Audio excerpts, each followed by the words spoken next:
Hey guys, and welcome back to the newest episode of The Wild Ducellis on YouTube.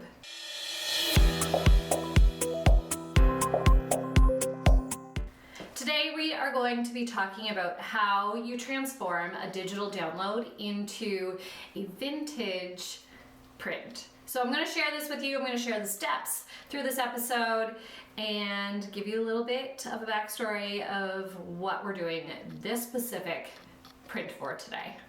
So as you may have seen on my latest video, if you haven't checked it out, head over to our YouTube channel and take a peek. We have a two-part series on our powder room renovation, one of which is the steps of how we did it, and then the other one is the reveal. So we're waiting for these prints to come in, and they just didn't come in time. We had given ourselves a really tight turnaround time with that project, and so we really needed to get it banged out. So we stole a print from another part of the house. So it's now time to make a print that's going to live in that powder room for forever. What you need for this project is a frame. I actually purchased this from the antique mall locally for $20. I love the antique vibe of it. It looks like my actual antique art prints that I have purchased from an antique shop. So yeah, it doesn't have a backing, so I'm going to show you how to do this without a backing, but if you do have a back, it's so much easier. So you're going to need the frame. If you don't have a back to the frame because you purchased it at a secondhand store or an antique shop and it didn't come with the back, you're going to need a staple gun. So I brought that. You're going to need a paintbrush. Just a dollar store paintbrush will do. A bigger paintbrush, the better. And you're gonna want Mod Podge. Okay, and then obviously you want your digital prints. So I have two here. This is the one we're gonna go with today. It actually looks like a painting of our backyard, so that's why we were really inspired to use this one. The other one we had ordered that we were possibly going with is also beautiful. But today, let's focus on just the one. So first things first is I need to cut it down to size. So let's do that. Let's get some scissors and cut it down.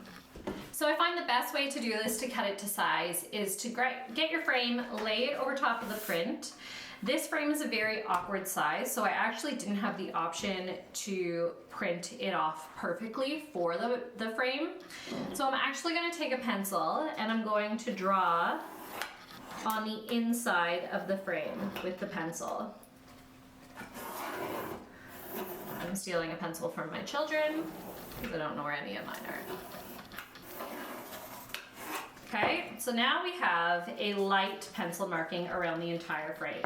And that's on the inside portion, so that's the side that you need it to fit into anyways. So it works out really well. Let's place that frame away from us and we're gonna get cutting.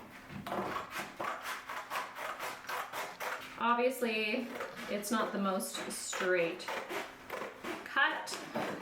What I really love about art that looks like a vintage piece is it always ends up being a conversation piece. And even when I do design work for clients and I always link the digital downloads for them, I'm always like, you know what, just print it off at Staples. That's where we got this from.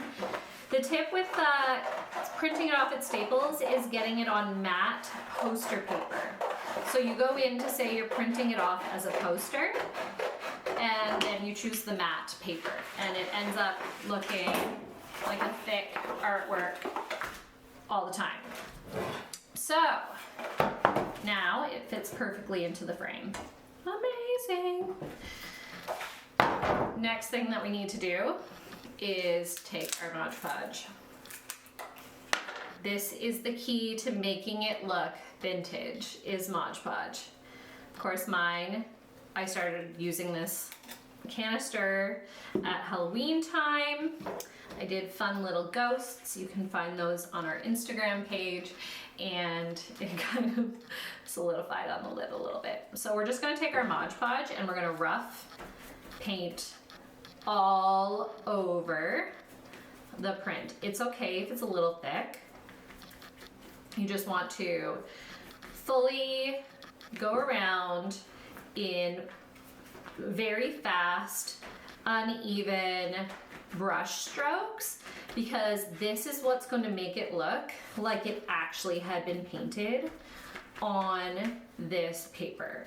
And don't be worried that it's super opaque right now with the white, because once it dries, it's going to be clear. So even though you may not be able to see your art through the white, it's totally fine. So just keep going, quick brush strokes all the way through. I have some drops here, gotta rub in.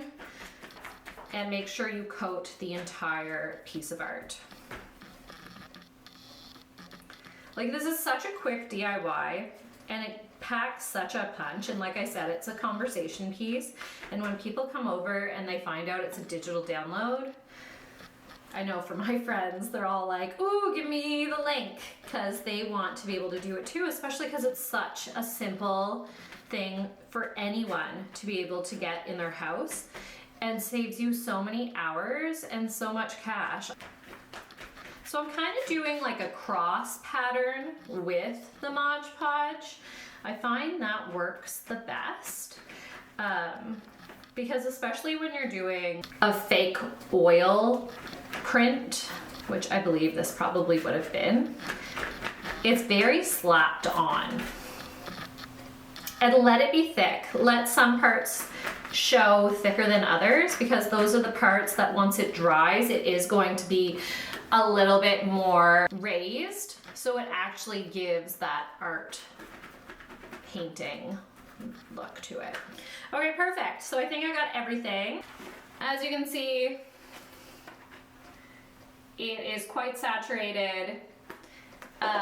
We're just gonna let it dry now, and then we can move on to the next step. Okay, so now that the Mod Podge is pretty much dry, it takes about 20 to 30 minutes. I've only put the one coat on. I might do a second coat when it's in the frame. It just gives it a real texture of brush strokes. So you can add more if you want to, but let's move ahead and get this into a frame. Our pupper is eating something. So there are a few different ways to get this into a frame depending on the frame that you have.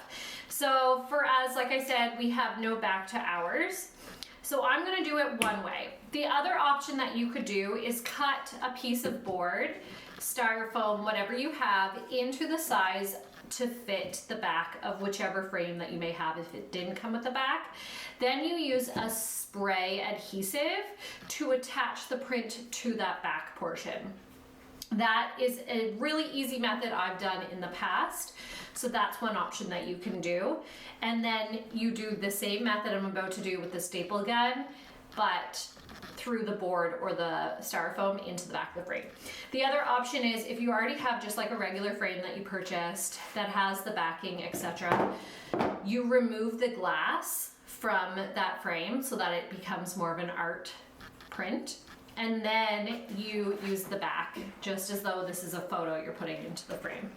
So right now I'm just double checking to make sure it fits properly, which it does.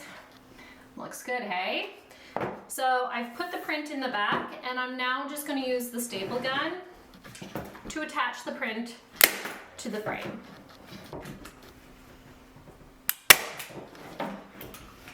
Now the one thing you want to make sure is that you don't have too long of staples for it to show through the front, which ours are good. So we're just going to work our way all the way around. And just like that, your artwork is done. It's time to get it styled in the bathroom.